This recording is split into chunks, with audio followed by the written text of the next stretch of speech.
ఇంకెవరైనా మాట్లాడతారన్నా నేను మాట్లాడేదా? ఆ జగన్ అన్న కళ్యాణం వచ్చింటే నేను దయచేసి పోయింటే ఆయన నా పైన ఈ పాపని ఎత్తుకొని పోయినాను, పిల్లోని పాలు తాగే పిల్లోని ఇంటికాడ ఏడిచిపోయినాను పక్కింటాను. ఆ జగన్ అన్న మహా తండ్రి నన్ను పలకరించి నా నెత్తి మీద చేయబెట్టి, ఏమమ్మా తెల్లి నీ పరిస్థితి అని అడిగినాడు. నా పరిస్థితి అంతా చెప్పినాను. అప్పటికప్పటికే 2 లక్షలు చెక్ ఇచ్చినాడు. నా కొడుకు నా కోళ్ళకి హాస్పిటల్లో నా చూపించిన దానికి 4 లక్షలు అప్పు చేసినాను. తిరుపతిలో ఒక శవము పోయింది, ఇది కర్నూలులో ఒక శవం పోయింది. అదంతా బాధ్యత అప్పు ఇట్లా వాళ్ళతో అందరితో నా చేయి జాపి కొంగు జాపి నేను ఏడుకొని ఇప్పించుకొని ఉండే బాకి చల్లిస్తున్నాను. ఇప్పుడు నాకు బతకటానికి ఏమీ లేదు. నాకు పనికి పోయేకి చేత కాదు. కరువు పనీరు అదైతే కొంచెం చేసి రావచ్చు. మాకు అడిగావమ్మా? కరువు పని అడిగావా? అడిగినా ఎవరు ఇవ్వలేదు మేడం. మా ఇండ్ల కాటుకొచ్చి మన బుక్కులు మారుస్తున్నారు. అవి ఇప్పుడు సర్వేర్ పని చేయలేదు. నా బుక్ పోతానే సర్వేర్ పని చేయలేదు. అంతకు మునుపు అవి ఇందుకోరు చేసేవన్నీ సర్వేర్ అయినాయి. నేను అడిగినాను, మా బుక్క సర్వేర్ చేయండి మేము వస్తాము అని. అయినా మాకు ఇవ్వలేదు. మా బుక్ ఎవడో మూలకు బారేసినారు.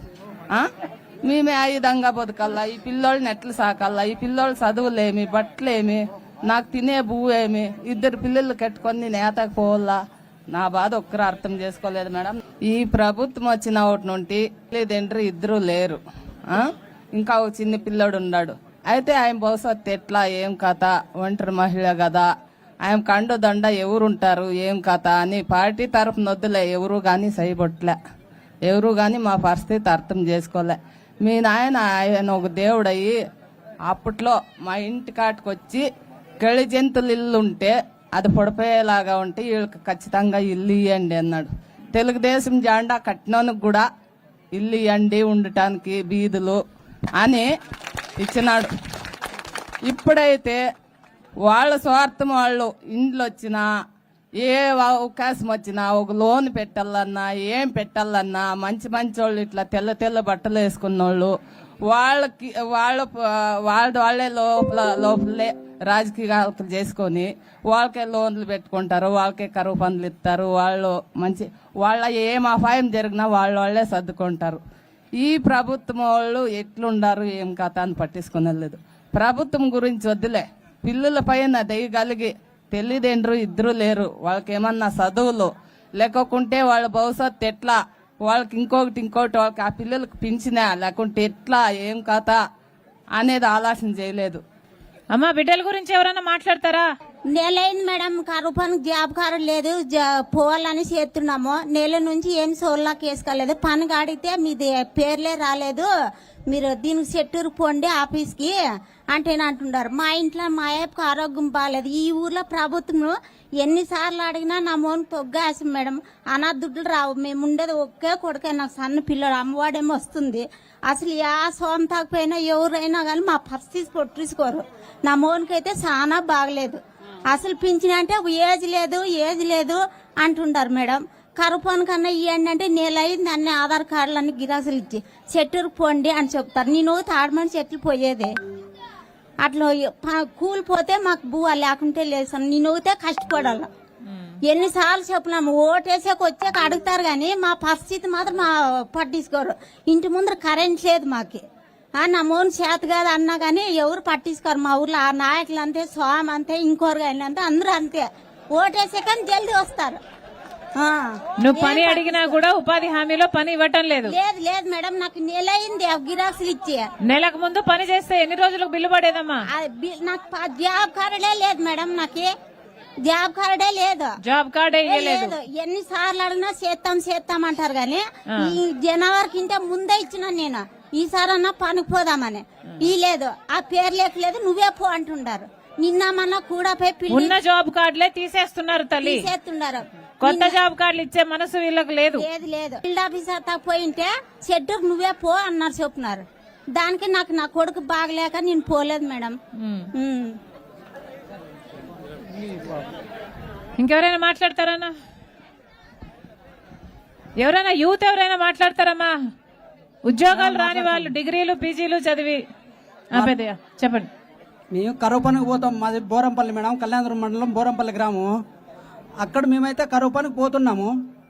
ఒక 3-4 బిల్లులు పర్లేదు, పోయిన సంవత్సరమే పర్లేదు. వాటిని ఇంకా ఈ సంవత్సరం కరువు పని అడిగినాము. కరువు పని అడిగితే కరువు పని ఇంకా లేదు లేదు అంటున్నారు. వాళ్ళకి తెలిసిన వాళ్ళకి మాత్రమే ఉండదు అని అంటే లోపలే చూపించుకొని పోతున్నారు వాళ్ళు.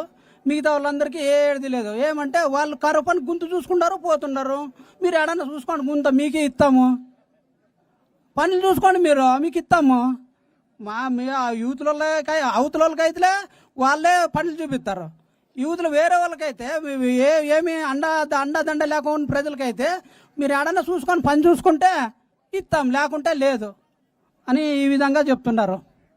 కొంతమందికి అయితే ఏడిది లేదు. పనికి పోవాలా మేము అని పోయి వాళ్ళతో కాసుకొని అడిగినా కానీ ఈ వారము పని లేదంట, మళ్ళా వారము సార్ని అడగొస్తాము, సార్ని అడగొచ్చి ఇస్తాం లేప పని అంటారు. మళ్ళా తిరిగినట్లల్లా ఇట్లా చెప్తూనే ఉంటారు. పనులు చేసుకునే వాళ్ళు చేసుకుంటూనే ఉన్నారు, లేకోకుండా వాళ్ళకి లేదు. బిల్లులు అయితే 6 నెలలు కావచ్చు, సంవత్సరమే కావచ్చు, బిల్లులే పడడమే లేదు. చాలా అధ్వానంగా తయారైంది ఉపాధి హామీ. అధ్వానంగా అంటే చాలా అధ్వానంగా తయారైంది మేడం. ఒకప్పుడు ఎంతో వైభవంగా ఉండింది. అప్పుడు మధ్య ప్యాకెట్లు నీళ్లు వాటిని ఇంకా ఎండకు పోతే వాటికే డాక్టర్లు కానీ వచ్చేవాళ్ళు. మందులు తీసుకోండి అని వీళ్ళు ఆయాలు వాళ్ళు ఉంటారు కదా, వాళ్ళు వచ్చేవాళ్ళు అక్కడికే. ఏమన్నా బాగాలేకుండా ఉంటే టాబ్లెట్లు తీసుకొని. అప్పుడు రాజశేఖర రెడ్డి సార్ ఉన్నప్పుడు ఒక మనిషిని నీళ్ళు ఎత్తుకొచ్చాక పెడుతుంటారు. ఎండాకాలం అంతా నీళ్లు లేవు అంటే నీళ్ళు ఎత్తుకొచ్చాకే పెడుతుంటారు ఒక మనిషిని. ఇప్పుడు కనీసం నీళ్ళు ఇస్తున్నారా? నీళ్లు వాళ్ళు పనికి పోయినారో లేదో పొద్దున్న ఒకసారి పోయి అట్లా చూసుకొని అట్లా రౌండ్ వేసుకుని వస్తాంలే అని అంటారు. ఇంక మళ్ళా మేము పోతాం, ఫోన్ చేసి మేము టైం అయింది అంటే ఏం టైం అయింది, అప్పుడే టైం అయిందా, ఏమ్రా ఇంకా టైం కాలేదు, ఏం కాలేదు. వాళ్ళు ఉండలేదా, పోతారు, ఇట్లా చూసుకుంటారు, అద్దె వస్తారు. మేము పొగలల్లో కష్టపడినా కానీ ఇంకా టైం కాలేదు, ఏం అంతపడని వచ్చినారు మీరు, టైం అయింది మీకేమన్నా. మళ్ళీ అవతల వచ్చినారు కదా, అవతల వచ్చినారంటే వాళ్ళు ఏడుదా పని ఉండదని వచ్చినారులే, పోయి నీకు ఎలా పని చేయను అన్నట్టు. ఇది చాలా అన్యాయం, చాలా అన్యాయంగా జరుగుతోంది పని. చాలా అన్యాయం జరుగుతుంది మేడం.